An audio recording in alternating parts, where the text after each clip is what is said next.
Good evening, everybody, and welcome back to another post-NBA draft first round edition of the Raw Prospect Podcast. My name is Michael Ween. It's Wednesday, June 26th, 2024, the night of the first round of the NBA draft, as it is now a two-day event as opposed to a one-day event, something I don't understand, but I get it in some ways, I guess. 10:57 p.m. It is late, so we have a lot to get to in what should be a shorter amount of time so that we can get to bed at a reasonable time. And joining me to do all of it is my fantastic co-host and big NBA fan himself, Mr. Emmy Nixon. But before he jumps into this conversation, make sure you guys like and subscribe. Go check out all of our other fantastic content, including Deep in the Heart of Longhorn Sports. A lot going on in Longhorn land right now, as if you tuned into our show yesterday, you know all about, and we'll have more coming Friday and or Saturday. Haven't nailed that down specifically yet, but it will be one of those two things. So, Emmy, how are you doing? And I guess you can just lead us into what we're going to talk about first. Well, I'm doing great, man. And honestly, NBA draft wise, like this has been a common occurrence for me as a Mavericks fan, is going into an NBA draft without my team making a pick. So, not something I'm unaccustomed to, but it was fun watching just neutral. It was good to see the Spurs picking who they did. We'll get into that. Yeah. So I think let's start this conversation by talking about some news that came down earlier today with the New York Knicks, and then we can get into the trade that happened yesterday, and then we'll jump into more draft-related stuff. Earlier today, it was announced that the New York Knicks had agreed to a reported 5-year, $212.5 million deal or extension with their coveted forward OG Anunoby, who was eventually slated to hit free agency. I'm not sure if he would have been unrestricted or restricted, but regardless, they get this deal done now, right before the first round of the draft, after making a big trade yesterday, which we'll get to here in a little bit. But your overall reaction and takeaway to them getting this done now? Well, obviously the jokes and the memes, they're fantastic. I find them hilarious, to be honest. Like the power of friendship is going to win the Knicks NBA championship. But in reality, like it's a good deal. In my head, I was like, okay, they brought in Mikal Bridges. Okay, now they probably won't bring back OG Anunoby. That didn't end up being the case. So I don't know their exact cap situation, but it seems like the flexibility that they've been able to get from Jalen Brunson being a top 10 level player on a, relatively cheap deal for a player of that caliber, like it's given him the ability to bring players like Mikal Bridges in and OG Anunoby in and pay them and be able to, keep this team together. Now, whether or not this is enough to close the gap with the Celtics, it's too early to say. I think, we have to wait until they, complete their free agency. I think there's still moves to be made in terms of, they can sign minimum deals on the edges of their roster that I think can round this thing out. And I think we'll know by then whether or not, we'll see them as a real threat or not. But as of right now, I lean no, just because of how good the Celtics are. Yeah, I think in my mind, their willingness to trade 4 of their own future first-round picks to the Nets to bring Mikal Bridges to the Knicks, which was reported yesterday, of course, I think signaled to me some confidence that they could potentially re-sign Anunoby to get him to play with Bridges on the wing, because I think those two players are, and everyone knows this, they're they're going to be a potent duo defensively, but both those guys I think have more of an ability to generate offense than most players of their similar ilks. Yeah, But it off the jump. also kind of, at the same time, I think the Knicks' willingness to go north of the $40 million average salary per year suggests to me that they strongly expected another team and or two teams to make this 4-year offer worth 182 million based on current cap projections to Anunoby once free agency opened. And so I like that they were aggressive and got it done now. We'll bring the Mikal Bridges discussion into this equation. But he was a big part of their offseason. And I guess we'll have to see what this means going forward. I think based on what I'm reading, this move puts the Knicks right on the threshold of the lower luxury tax apron. Okay. So we'll see. But on the surface, like, yeah, when I saw this, I like it. He is a key part of their team. Now, he does, let's see, by signing Anunoby to the largest contract possible, New York is counting on the salary cap escalating faster than his max 8% raises once the new national TV deal kicks in. 8% This is raises all per according. year on his deal. I didn't know that. Yeah, I don't know. That is pretty I steep. haven't. I do like the idea of pairing Brunson, a undersized point guard with size and length on the perimeter. Like, you know, the lineup of say Brunson, Bridges, Anunoby, Randall, and say Hartenstein at the five. I mean, outside of Brunson, that lineup is freaking huge. Like, Yeah, just from a rebounding and hustle plays and just, I mean, they're going to be fantastic defensively. I think with that lineup, and I also like the idea of bringing Dante DiVincenzo off the bench. Even though he did have flashes of scoring 20 points for 20 points per game for multiple like mini stretches throughout the season when they were dealing with injuries. I still do like him off the bench just because he's so good in that role, just as a scorer. We saw it at Villanova. We saw it with the Bucks a little bit, even with the Warriors as well on that championship team. So I think in that role, he understands, how to maximize it. And I think that's the beauty of it. You move Dante DiVincenzo to the bench, and now you have a clear hierarchy in terms of lineups.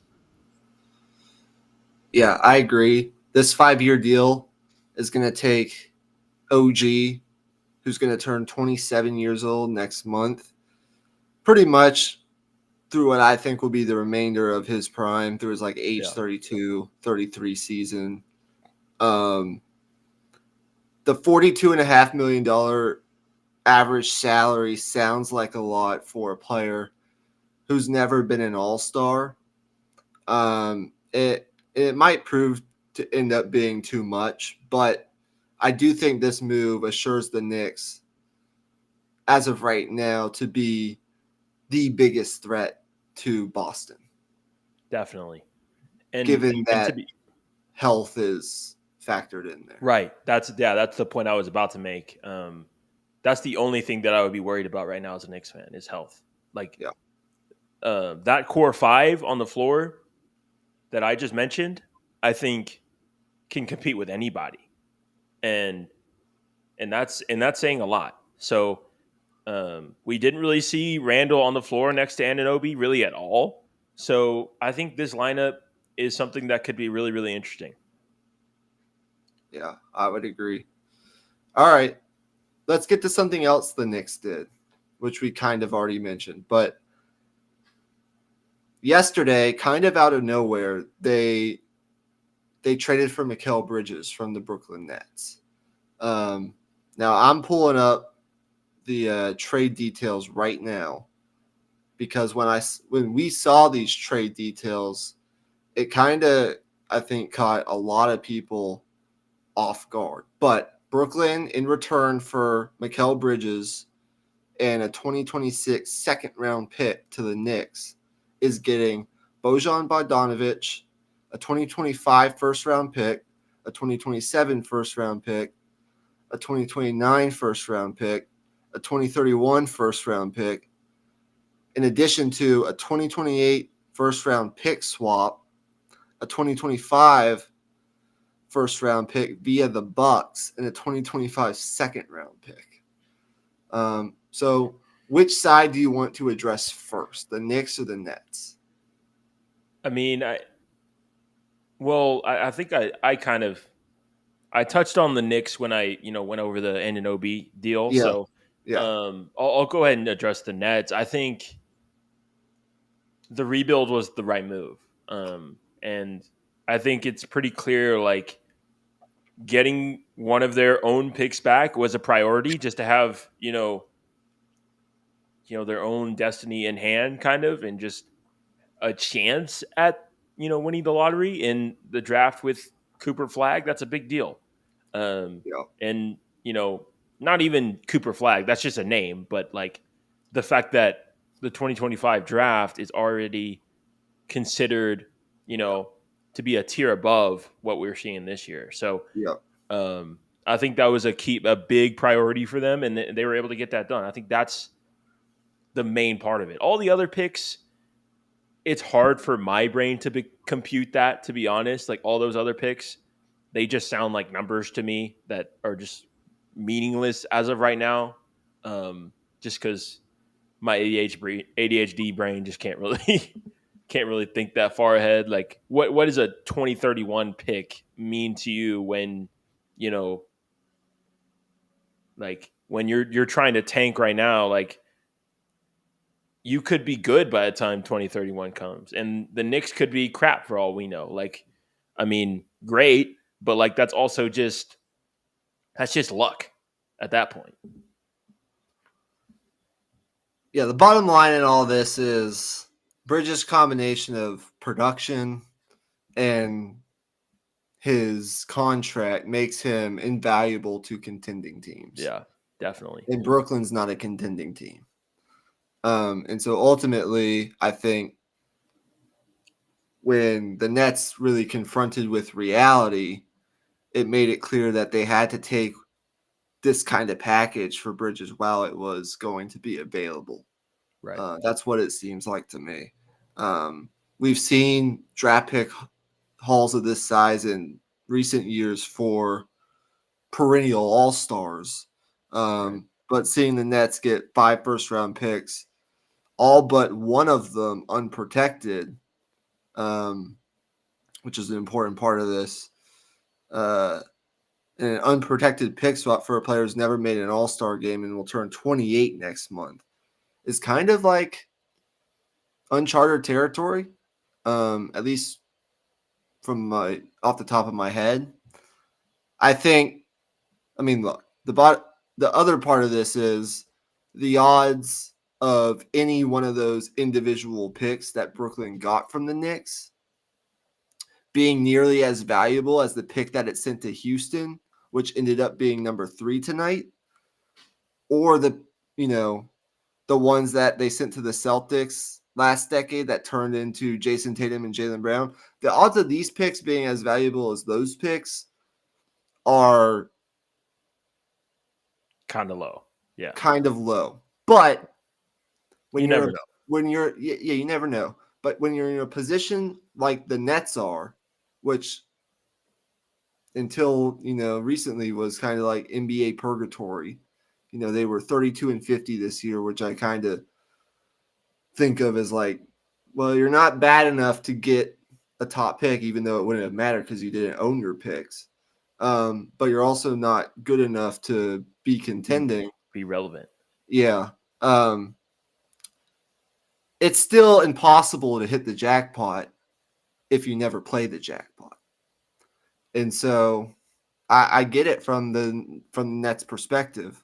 Um, as valuable as Bridges is as a player and as good as that contract is as of right now, he wasn't really helping that team do anything valuable for, like, it wasn't going anywhere. And so I think his fit on the Knicks, obviously everyone wants to talk about the Nova Knicks, and that's fantastic. I think it's great. Like I legitimately think it's like a great NBA storyline, what the Knicks have built. But at the same time, from the Nets perspective, like the rebuild is the right path. You have to go one direction or the other. You can't be sitting in uh, purgatory, especially when you don't own your own picks.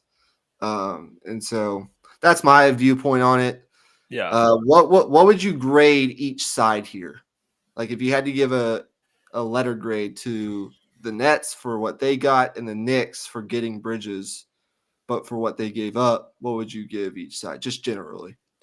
Um, for the Knicks, I give it an A, just because I consider Mikal Bridges to be like the ultimate role player. I consider him a step below like a star at this point, but still just incredibly invaluable to any organization he's a part of. And then the Nets, it's hard for me to give them a grade right now, if I'm being honest. I think for right now, I'm just going to say I for incomplete because they're not even close to done. They could still move Dorian Finney-Smith. They could still move possibly Nicholas Claxton, just because he's 26 years old. He doesn't fit their timeline anymore. I think he's 25 or 26. I would have to look that up and confirm. But um, now they have some dominoes that still need to fall here, and it's going to be interesting to see, what we're going to end up grading their off season as a whole when it's all said and done. Yeah, I would agree with you on that front. So with that, let's move on to the coaching carousel before we get to the draft, which happened tonight. I think we should quickly address in more detail the JJ Redick hire, which happened last week, his introductory press conference, which I found very entertaining, and then the Kenny Atkinson hire by the Cavaliers. So you take it from here. Which one do you want to address first and give your, I guess, more in-depth reaction to it? Yeah, I want to address the JJ Redick one first because I find it really interesting. I think from a just in terms of being a basketball mind, I think he is, at the level of that an NBA coach needs to be in terms of that when it comes to X's and O's, when it comes to, you know, um, calling plays, things like that. I think the biggest question to me is, let's just say, you know, the Lakers go on like a 6-game losing streak midseason. Can you control the locker room and, command the room in a room that holds LeBron James and Anthony Davis? That's the biggest thing to me is like, um, can he hold that credibility to guys like that? And I don't think they would have hired him if they thought the answer was no. But I also think like we got to see it to believe it. I'm relatively positive on the hire, I think, compared to most. And honestly, like at first, I was just salty that he's not going to be able to do podcasts anymore, just because I loved his podcast so much. But once I slept on it a few days and really thought about it, like I think he'll do a pretty good job. There's still questions there, of course. There's questions with any first time head coach. I think the big key will be what I just mentioned, of course, and then also who does he hire on his staff? If he hires a staff that is, on the more experienced side, like Mike D'Antoni's of the world, I don't know who else would be available to be added to a assistant coaching staff, but you get the point. Like guys like that who have been there, done that in the NBA world, who will, command the respect of the room, and, help lead this team in the right direction. I do think that the no experience as a head coach in the NBA when your first job is the Lakers coaching LeBron James and Anthony Davis matters. But I do think in some respects at the same time, it's being overblown a little bit Yeah. by some people in the media because he's not experienced as a coach doesn't mean he doesn't have the necessary acumen to be a coach. Yeah. We don't know what it's going to look like in all reality. We can think we know whether it's going to work out or not. I generally tend to think more people think this will flame out or has a better chance of flaming out just based on the Lakers' track record the past couple years with coaches and the volatility of this situation. Yeah. And I don't know if any of it really has much to do with Redick. I think it might even have more to do with just the Lakers' track record and this whole Lakers situation, just having a lot of doubt about how much could change in this situation. But I also think, like, when you think about playing under one of the best, if not the best basketball coach of all time, definitely on the Mount Rushmore of basketball coaches of all time at Duke, Coach Mike Krzyzewski, and then playing 15 seasons in the NBA, that has to count for something. Yeah. Being under multiple experienced coaches, learning from those guys, and then being on the broadcasts this year. And I'm sure that, all the studying that you have to do for those broadcasts, learning the league, watching different teams, studying film, also helps into this equation. I've started to think about all this, and I've kind of warmed up to the hire a little bit because I do think, one, it's interesting. People are going to, not that they wouldn't watch the Lakers, but like, yeah, I know what you mean. What's more interesting to you? Darvin Ham coaching the Lakers? No offense to Darvin Ham, or JJ Redick? I mean, just JJ Redick, obviously. Yeah. Yeah. And so I think that's great. I do think from a basketball standpoint, like you mentioned, people need to give him more credit for what he knows and his experience around basketball and being in the game, playing in the game, and maybe having the ability to relate better to guys he knows from being in the game than they're giving him right now. But at the same time, as you mentioned, if the Lakers start slow or in the middle of the season, they go on an 8-game losing streak and they fall to 5 games under 500, how does Redick deal with it? And is he able to corral that locker room? And we'll have to see. That's just the unknown right now. But I do think we're both in kind of the same ballpark with this hire. Yeah. What is it, like a week after it has happened? Yeah. And there is one more point I kind of want to make before we move on, is just like, bear with me here. I'm going to it's going to be a big loop, but bear with me. I'm going to get to a point eventually. But I was listening to Zach Lowe's podcast the other day. He had Joe Mazzulla on. And I've been on this podcast before, like criticizing Joe Mazzulla. But like the fact is, like, he had to develop as a coach, and he like fully admits that. Like, he had to develop who he wanted to be as a coach, what his philosophy needed to be. And it turns out, like, 3 years into it, Joe Mazzulla is pretty fucking brilliant, honestly. He did an amazing job throughout this playoff run. Yep. And honestly doesn't get enough credit for, bringing that team together with all the roster turnover and things of that nature. So, I think the bottom line is, like, at the end of the day, like, unless the Lakers are willing to give JJ Redick time, then this conversation doesn't matter.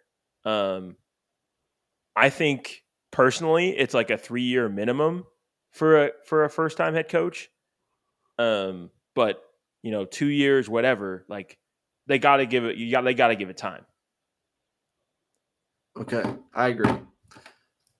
On the Atkinson front, on the Cavaliers front, this is a newer hire Right. that happened after the JJ Redick hire with the Lakers. What is your opinion on that? I've been a fan of Kenny Atkinson's coaching style for a while. When he was with the Nets, they kind of played that fast style of play, kind of that fast, free flowing ball movement style that I really like. He really got the most out of D'Angelo Russell, which I think is a big part of this. They're thinking that Kenny Atkinson can unlock what's there from Darius Garland or even Evan Mobley. Just from a player development standpoint, Kenny Atkinson played a big part in Jeremy Lin's Lin sanity run as well when he was on the staff with the Knicks. That's how he got the Nets job in the first place. So just in terms of player development, and I think just the faster paced offensive style, I think will definitely raise the floor of the Cavs offensively, just because, with Bickerstaff, there was a lot of times where the offense got really, really stagnant, and it was a lot of one-on-one ball, and things just didn't flow. It was just Donovan Mitchell or nothing for a lot of that playoff run. So I like it from that standpoint. And, whether or not he's able to take this team over the top is really just up to what moves they make Yeah. this offseason. I think from a roster standpoint, they're not really ready. So if, say, they were to lose in the first round next year, I wouldn't exactly be surprised, and I wouldn't even say it would be Kenny Atkinson's fault. So I think as long as expectations are in a realistic spot, I think he will do a really good job and maybe even exceed them. Yeah, I think we generally agree here again. Some points I'll add are number one, the past 3 years, he's been the top assistant to Golden State and Steve Kerr. I like that part of it. Definitely. I love your point on the pick and roll heavy offense and the style of play that he runs and his ability to develop younger players, which I think will be important with some of the Cavs roster here moving forward. I think more of the blowback that I've seen has been on the JB Bickerstaff front than it has, I guess, with this move. But from what I understand, the two candidates for this job were Atkinson and the Charlotte Hornets coach, James Borrego. Right. And based on what I'm reading at CBSSports.com, the Cavs owner, Dan Gilbert, who's kind of taken more of a step back from active leadership within the team in recent years, was heavily involved in this decision to hire Atkinson. And one of the things that came up in the reporting was that Atkinson received a glowing endorsement from Michigan State coach Tom Izzo. And the reason that makes sense is Dan Gilbert is an alumni of Michigan State University. And so I think that played a role in it. Gilbert, I didn't even know this until now, apparently tried to hire Tom Izzo back in 2010. And so I think Izzo's words held sway, if you will, to some extent with Dan Gilbert. The Cavs already have two players who have experience under Atkinson. When you think about Jared Allen and Karis LeVert, who were both drafted by the Nets. True. How much that really matters, we'll see. But I think it's a solid hire, and I think whatever it is that needs to be done to make this a quote unquote successful hire, a lot of it I think is going to be, I don't want to say outside Atkinson's control, but a lot of it, as you mentioned, is going to have to do with the other moves that they make. Right. And that's pretty obvious, obviously, but I don't know that if this ends up being a failure per se, that it will be because of Atkinson's inability to coach a team successfully. I think there will be mitigating factors, as there always is, that play into that as well. So that's kind of my take on it right now.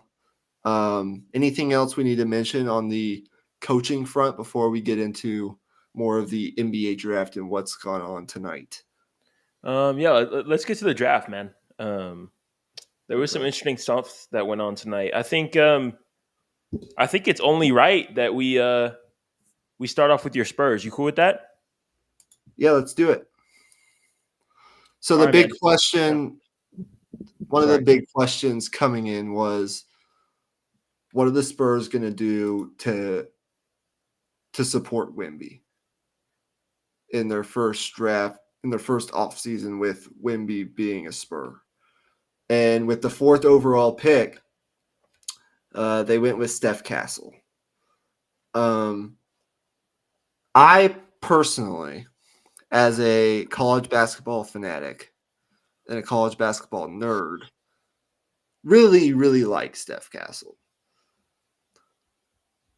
I hesitate to say I love Steph Castle because 1 year in college, he was the first McDonald's All-American that Dan Hurley signed at UConn. So that, I think, plays a part in speaking to how talented he is. But he has a lot of developing left to do on the offensive end, especially when it comes to refining his jump shot from the perimeter. Right. That was his weakness in his 1 year in school. And the good thing is he can get better at that. And we've seen players time and time again under the tutelage of the Spurs coaching staff, which is mostly still in place, improve in that department significantly, Right. including most recently, like DeJounte Murray became not an elite shooter, but he became a much better shooter when he Definitely. was drafted to the Spurs than he was, later on. I would even point to like Alani Walker to a Yeah, certain extent. exactly. Or But yeah. otherwise, like, I really like this pick. He's young. He fits the timeline. He's kind of a combo guard, which I like. He could end up playing the point, or he could play more of a 2-3. One thing he is like a lockdown wing defender. He has all the tools that you need defensively to be successful in the NBA. I think if you watched him, especially later on in the season at UConn, his playmaking ability, when I go back and watch parts of those games, stands out. What he was doing in the pick and roll to create shots for his teammates excites me, and how he can pair with Wemby in that area. It's beautiful to watch him on that end. I think he's a really smart player. He's going to come in and put in the work. He's a high character guy coming from a winning program, which I like. Um, I think I mentioned, what did I say? It was one of our last episodes where I mentioned if they draft Castle. I think it was on our gut check episode Yeah. where I said, if you draft Castle, it's going to be interesting to see what it looks like right away, just because now you could have two really kind of non-shooters on the floor with Sohan and Castle. Yeah. But immediately, like, I love it just in terms of with Vassell and Castle and Sohan and Wembenyama, who's now viewed as kind of like a generational defensive player. The Spurs are going to be a tough defensive team next year. And the only thing they really have left to figure out, well, they have a lot left to figure out, but is who's going to be the point guard and who's going to score. Who are the shooters? How are Yeah. we building this thing around Wemby? But I think Castle's a good start. He was, if he wasn't 1 on my board, he was 2 or 3. I love the pick at 4. And then number 8, actually, I want to get your thoughts on Castle, and then we'll talk about what they did at number 8. Yeah, I think for this pick, like whether it succeeds or fails, you can live with it just because you understand the thought process that goes into it. Like, Yeah. it's tough to say that with like a European prospect for guys like us because we don't really watch, the European ranks that often, but we are, avid fans of college basketball. So, you know, to me, I kind of see Castle as like a Jalen Suggs type of player with a little bit more athletic pop and a little bit more size as well. And to me, that's a really exciting player to put next to Wemby. If you think about kind of the career trajectory Jalen Suggs has taken, is like he was a top, I think, 6 selection to the Magic. Kind of struggled to shoot the ball early on, like the way we kind of expect Castle to, maybe. And eventually, Suggs has turned into a really important player for this Magic team, a top flight defensive player and a just a really good point guard overall. So I see that type of trajectory for him, and I think your point about the timeline, I think makes this all come together. Um, yeah, Yeah, I think bottom line is he has all the winning traits you kind of look for in a player.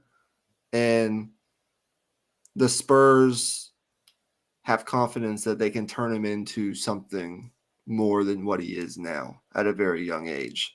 Very talented. He has all the tools that you need. Solid size as a wing. I think he can guard smaller guards. He navigates screens well. I think he's a very intuitive player and has become, in one short year, much better kind of in a playmaking role. I like a lot about him. And I kind of became very fond of him just watching him over the course of the year at UConn. I love the endorsement that Dan Hurley gave him tonight when they were interviewing Castle after the pick was made. It's just the questions come into play. Will he eventually be able to generate easy opportunities for himself offensively? That's where he has to get better. But that's where a lot of these guys have to get better when they come into the NBA. At number 8, the Spurs had the number 8 pick as well. They picked Rob Dillingham, but shortly after they traded him to the Minnesota Timberwolves. We'll get to the Timberwolves side of this, but I think it was kind of deflating. I don't know. I got into a weird little argument with Mason Vore, who we've had on this show before, about our feelings on like our initial reactions to the trade. Because if you don't know, the trade details were they traded Dillingham, who they picked at 8, to the Timberwolves for like a 2030 first round pick swap and a 2031 unprotected first. And Spurs fans were kind of, he's surprised. I'm not as surprised just because I've seen the Spurs make these deals now over and over. They've been accumulating picks for a couple years now. And I think from Mason's perspective, he was kind of surprised given that they made the Dillingham pick, who we thought originally was a pretty good fit for the Spurs coming in, and then they traded him to Minnesota. I wasn't as surprised just because I know the Spurs and I've seen this kind of trade play out over and over again over the past couple of years. And Yeah. We just kind of split hairs on how we felt about it. I was more a little disappointed / frustrated with the move, just because I think a lot of Spurs fans, now that we have Wemby, want to see all these picks turn into something at some point, right? Yeah. I mean, it's one thing to accumulate all these picks, but when you have a guy like Wemby, I think Spurs fans now really don't care about whatever that's going to be in 6-7 years. Yeah. And so from my point, I was like more disappointed, frustrated. His viewpoint was surprised. I was like, I'm not surprised because of the nature of this trade. This happens over and over again. Either way, though, I had mixed feelings on it, and I'm kind of waiting to reserve judgment on this move until I see what else goes on this offseason. And I think we finally agreed on that part of it. I did like Dillingham's fit, even though he's undersized. And I do think like Minnesota, he's in a much better situation in Minnesota because they're much more well equipped to compensate for him being undersized and probably not immediately ready to play. Like, I think with the Spurs, you would be throwing him in there right away. With Minnesota, he can kind of learn behind Mike Conley in a way. And I really like what Minnesota did, by the way. That can be a segue later on, picking Terrence Shannon. But go ahead. I'm kind of all over the place, so give your thoughts on it. Yeah, I hear you, man. I think for me as a Mavericks fan, like I relate to the idea that like once you get your superstar guy, right? Yeah. And that's Wemby for you, that's Luka for me.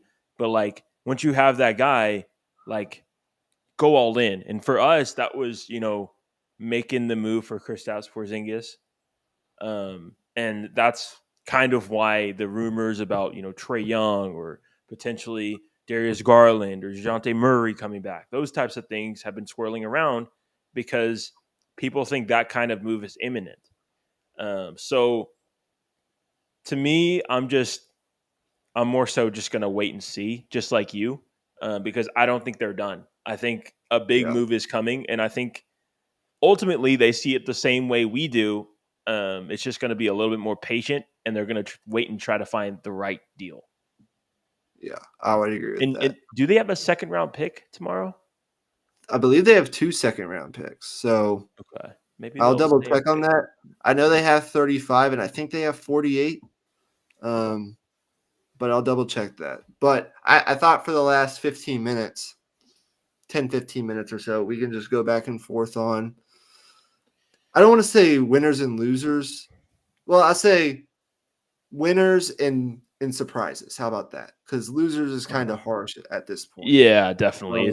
This is like super raw, instant reaction type stuff. So winners and surprises. We'll go with that. I'll just kind of build off my Minnesota point. I think I would give the Dillingham deal close to an A, if not an A, on Minnesota's part, just because the team's need for a point guard who could give their reserve unit a jolt was pretty clear. You could say that trading up, into the lottery was an audacious choice, but it's really easy to see division here for the Wolves. I really like Dillingham as a player. He's a pure hooper. There are players in this draft who probably could, but his combination of like range and creative ball handling ability has the skills to be a really effective pick and roll ball handler and scorer at the next level. I think I really like it for the Wolves, given that he doesn't have to be starish. He doesn't have to be like super impact right away. He can kind of be a guy off the bench for them. And then later on, to add on to everything that you get with Dillingham, they go out and get Terrence Shannon Jr., who has been in the spotlight the past couple months for reasons that are off the basketball court, and that's where we'll leave that, that have recently been resolved. But if you look at wings in this draft class, there aren't many more explosively athletic than Terrence Shannon Jr. is. Yeah. And look, I mean, another way of, I guess he was an essential part of what they built in Lubbock at Texas Tech over the course of 3 seasons with that lockdown, tenacious defense that they run there. Yeah. And he's also kind of refashioned himself into kind of this go-to scorer in 2 seasons with Illinois, last year averaging close to 23 points per game. I think with his role scaled down in the NBA, some of that defensive tenacity that he showed at Texas Tech could potentially resurface. Regardless, though, with his size, his wingspan, his experience, and his explosiveness and athleticism, I think with him and Dillingham, Minnesota did a very good job of upping its athleticism quotient massively tonight. I really like what the Timberwolves were able to accomplish. Yeah. I'm funnily enough, I'm actually a lot more familiar with Terrence Shannon than I am on Dillingham. So I basically just refer to you in terms of Dillingham, but Terrence Shannon, man, like, um, not to compare like guys with the same from the same school, but Io DeSumo is an interesting guy to kind of compare him to. That kind of fell in the draft as well. Yep. A 4-year guy of that nature. I think Terrence Shannon could be something like that. And I mean, Io DeSumo is a starting NBA point guard now. So um, I definitely see it as a win for the Timberwolves. I just from looking at this draft list, and actually like 3 minutes ago was the first time I've seen this. I actually just absolutely love the pick of Jared McCain to Philly. Yep.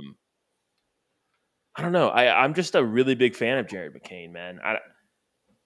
I think maybe I am biased a little bit just because I watch a very limited amount of college basketball, and of the games I did watch, like 2 of those were Duke versus North Carolina. So that definitely does play a part in things, but he's just a baller, man. Like he comes off to me as the kind of guy that like he's not afraid of the moment. He kind of goes into things with the right mindset to just like kind of put his head down and work, man. And I don't know. I think it'll be interesting to see how he pairs with Tyrese Maxey in the backcourt eventually. Um, I think eventually that will be the pairing. So, really good pick by Philly. Yeah, I would agree with that. I'll give you a couple others just from my knowledge of college basketball watching tonight's draft. The Lakers. Big time round of applause. Big time round of applause here. Can't say that very often, but Yeah. you get Dalton Connect, who was, by all accounts, going to be a lottery pick. And I don't know what made teams pass on him as a lottery pick. But, Dwight. well, anyways, Connect, I mean, long, athletic. You can make the argument like he's the best off the ball scorer in this draft. Pure scorer. He's just a fucking baller, man. He's just a baller, and to get him Yeah. at 17 is exceptional value. It's a he's the kind of guy who comes from like a smaller school, rises to be the SEC Player of the Year in the 1 year that he transfers up to major power conference basketball playing in the SEC. He's not going to be fazed by anything that's thrown at him in the Lakers environment. I don't think. I think he'll be well suited for it. Another move I really like, and I'm sorry for people who don't like the Celtics, but getting Baylor Shireman at 30, I mean, Holy shit. Uh, you what? If you thought Boston was already, you know, the best shooting team in the league, well, here comes more shooting. Um, Shireman's a 3-point specialist. I know a lot of people aren't too familiar with him, but big part of the Creighton team the past couple of years. Catch and shoot, off the ball movement, really smart player, off the dribble, step backs, you name it. Uh, he'll be ready and willing to pull the trigger, and he can handle, and he's got good passing instincts at 6'6". I really like Shireman at 30 to the Celtics, just in terms of what they get and some of his versatility. And then the Suns, man, I know not a lot of people know who he is, but Ryan Dunn from Virginia going to the Suns, which was originally the Nuggets pick, but I guess they gave it to the Suns. Um, Phoenix needs stoppers on the defensive end. That's what Dunn is. He's a positionless defensive wrecker. Um, People have compared him to Andre Roberson, Michael Kidd-Gilchrist. I think with his hyper athleticism, his leaping ability, the ability to rebound, his superior instincts, he could be one of the more impactful defenders in this draft class, just based on watching him in his college career. I really like that pick for the Suns. Yeah. How much he'll contribute offensively is probably not much right now. He's got a lot of work to do in that department, but when you have Kevin Durant and Devin Booker and Bradley Beal, however that situation may sort itself out, um, you have plenty of offense. You just need more role playing defensive stoppers and a lot of other things. Uh, I, and then whatever else you want to mention is fine with me. I have a couple surprises before we get off of here. I did. There was one more um, that I did really like. Let me see. Well, I guess that's about it. Actually, Reed Shepherd to Houston, I think, is worth mentioning. Um, they needed some shooting, and they got Yeah. that with Shepherd. I like that move at 3. But anything else you want to mention? Yeah, I like the idea of Reed Shepard kind of running like the 2-man game, like kind of a la Murray Jokic, but like down a tick with Şengün. I like the idea of that, and then you kind of throw Jalen Green into that mix as kind of your like microwave off the dribble scorer. Um, I like what Houston is building a lot. And I didn't even mention Jabari Smith in that. Like he's a turning into a really good player as well. So Yeah. Um, the surprise for me was the Bucks going with AJ Johnson from from the Australian, one of the Australian leagues, the NBL, um, at 23. Um, One of the things that's been talked about is Milwaukee having the second oldest roster in the NBA last year. And the team as a whole has had trouble on defense, as we know last year. And it's just interesting to me, this pick. Number one, because AJ Johnson was committed originally to Texas with Ron Holland last year before both decommitted and went their separate directions. That's number one. So just think about what could have been from a Texas standpoint. yeah, But it's also tough to get a read on AJ Johnson just because he didn't, from what I know, didn't really play all that much in Australia. Now, he's really fast. He's got good ball handling ability. I was really excited when he committed to Texas to potentially pair with Ron Holland, who got picked at number 5, by the way, by the Pistons from G League Ignite. I do think his length and athleticism give the Bucks some upside here for sure, along with his age.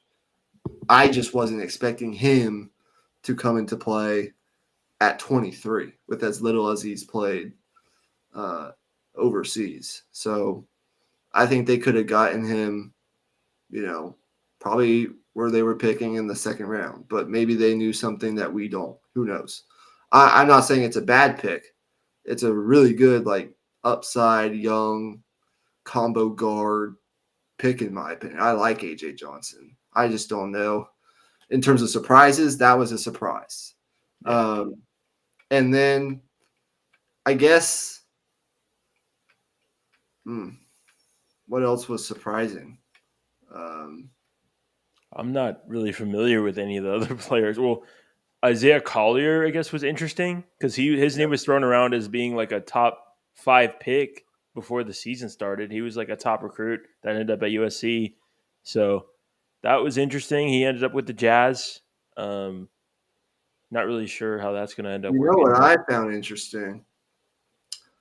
Oklahoma City at 12 going Nikola Topic from Serbia. Now, the reason it's interesting to me is because they send a big guard out and they bring a big guard in. They send out Josh Giddey to Chicago. And then they have taken on yet another international prospect. Now, Topic, I don't know how you say his name still. I think it's Topic. I think you're right. He does have a partially torn ACL. So they said on the broadcast tonight that they wouldn't foresee seeing him on an NBA court anytime soon. But I guess whatever medicals they checked out were good enough. And the good thing for the Thunder is they don't need him right now. He's a 6'6" Serbian with good size for his position. He's known for his extremely quick first step and finishing touch around the rim. And he's great as like a kick-out passer. He'll have to develop means of being a reliable offensive creator. But, the rim pressure that he can apply on defense is rare. He's got good skills, and not too many players outside of Shea Gilgeous-Alexander and Jalen Williams fit the needs that he could fill for the Thunder. And just like Chet Holmgren a couple of years ago, he'll have plenty of time, especially with the injury that he's dealing with, to learn from the bench, from a Thunder squad that's already very much in a great position to contend. They don't really need his services immediately. I thought it was an interesting pick. Yeah, I wonder if they made the Alex Caruso trade with this pick in mind because, knowing that he's going to most likely miss the entirety of this season. So just food for thought. I don't know. One more thing can I mention real fast? Yeah. The Nuggets at pick 22 went with Deron Holmes II from Dayton. It's he had been linked. I think he had been linked, or I had seen him linked somewhere to the Nuggets in the pre-draft process as kind of a logical fit. In Denver, the interesting thing about this is they moved up to get him. Denver, from what I know, has sought after a versatile big with legitimate perimeter talent for years. And that could be what they get with Holmes. I really like Deron Holmes at Dayton. He was one of my All-Americans this season. And I think Denver's going to love his aggression on offense, his ability to be a shot blocker. He's got a lot there that I think Denver could get excited about. That was an interesting one to me. There was a lot of interesting in this draft. It's just hard to say one way or the other how these players are ultimately going to pan out. I think they're calling it the ultimate role player draft from some of what I've seen. So we'll see where it goes. I guess before we sign off, do you have any?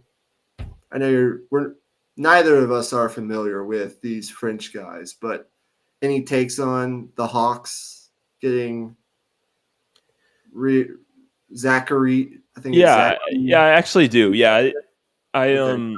I listened briefly to a podcast called Game Theory, and they were doing kind of like a film breakdown of his game, where he had I think 28 points in like a I think French league playoffs or something of that nature, um, and a lot of it was off the ball.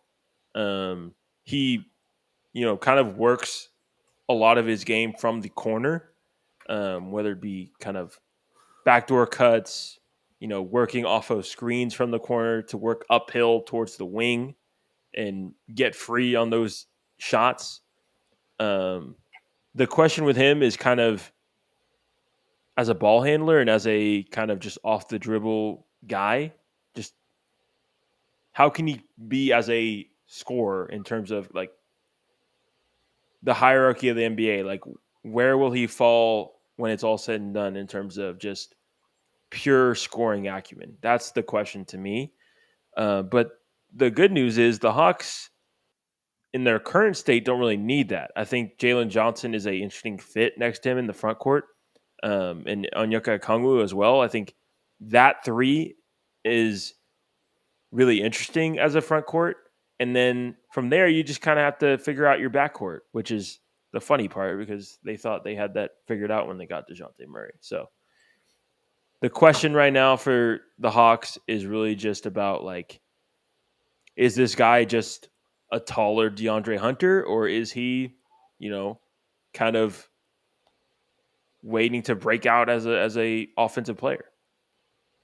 Yeah. All right. Well, it is approaching midnight, so um, I think we address a lot in 1 hour, and so We I think covered a lot, man. That was we'll really, wrap really this fun, up. man. It was. Oh, fuck. I love the NBA. We're gonna do a lot more NBA offseason reaction coming up. When does free agency actually open? Do you know? Is it still July it's 1st or is it it's later? usually it's usually around the start of July. I don't know the exact date, but um, it Well, moves fast and furious, man. As soon as the draft happens, it's like fucking snappy. I'm sure we'll have a NBA episode next week sometime to react to more NBA news. It's kind of just going to be how I think the offseason goes is going to be reacting to stuff that happens. That's kind of how I view the NBA offseason. It's kind of reactionary. Stuff can break at any time, and you got to be quick on your toes to kind of be ready to react to whatever happens, whatever bombshells break at any moment. There's still more extensions that are probably worth talking about that we'll get to next week. But for now, it's late, and so we're going to wrap this thing up. Thank you to the 9 or 10 people that have tuned into this. This has been Yeah, really fun. this has been great. Yeah. Again, if you're not subscribed and you like what we're doing here, please support. Yeah, I think 7 of you are watching from Twitter right now. So Yes. if you Please have go a to second, head over to our YouTube and yeah. subscribe over there. You can get all our content under our live section and check out that content. If you like what we do, it's not hard. Just press the subscribe button. It doesn't cost Yeah, you anything. so like the goal here, man, is like we're not trying to get big or anything. Like we just want to create a community of sports fans. Like the end goal in my mind is like I want to have like a Discord with say like 800 just diehard sports fans, and we just talk shop, man. Like game chats while the games are happening, that kind of shit. I feel like that kind of thing would be really, really fun. So if that sounds interesting to you, um, join the journey, man. Absolutely. So thank you guys for supporting tonight, and we will see you Friday or Saturday for another thrilling edition of Deep in the Heart of Longhorn Sports. Oh, But looks like we until got then, a chat. Hold up. oh, we got a chat. What does the chat say? I want to make sure we Yo, can address. you tell me what happened to Bronny? Oh, he hasn't been drafted yet. Yeah. Tonight was only the first round. Tomorrow's the second round. The rumor is like the Lakers pick at 57, I think. So maybe he'll go to Lakers. I don't know. But Yeah.